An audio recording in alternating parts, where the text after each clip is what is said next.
Hi guys, this is Zoe. I'm going to give you some tips on how to set up your TopspinPro. The first thing is you want to check is that your screens are nice and straight and correctly into the screen holders at the side. You should be able to see the screens nice and straight from both the front and the side view.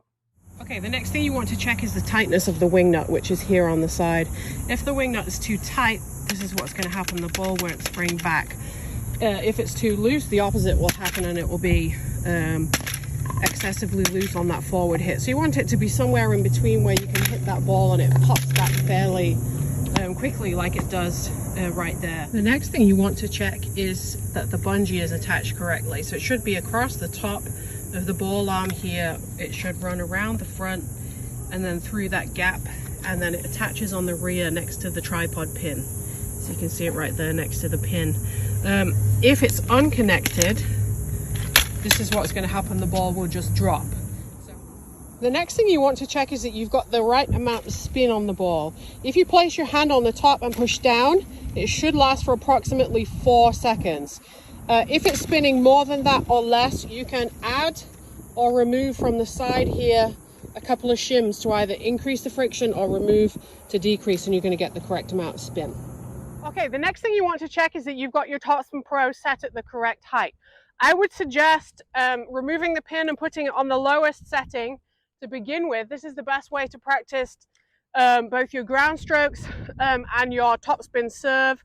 It's more realistic to have it on that lower setting because we know the pickleball doesn't bounce particularly high. If you want to practice your topspin volleys, you perhaps want to set it a little bit higher, because we know that when you're contacting those topspin volleys, you're going to be somewhere in this range here of hitting the ball just below net height or somewhere above. Okay, the next thing you want to check is that you've got your spacing or your contact point correct. Now this is the same whether you're hitting on the forehand side or the backhand side. You want to make sure that you're not so close that you're jammed up to the ball, and you're not so far away that you're having to overextend and reach. We want that contact point to be somewhere out in front of your body in this area that's known as the power zone, which will also allow you to have your chest and your hips facing forward when you strike the ball.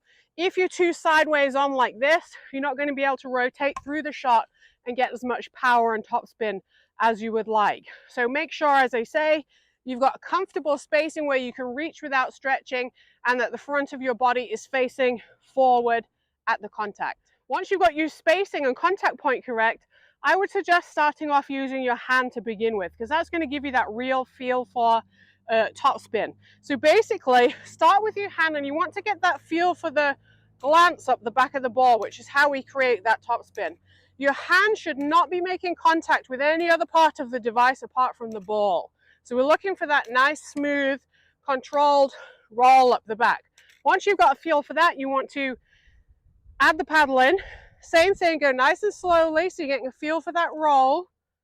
You should be able to come up the back of the ball without making contact. And then as you start to feel more confident, you can extend that swing through, and then eventually you can have the entire swing, making sure that you're getting your shoulders turning on the backswing and on the follow through.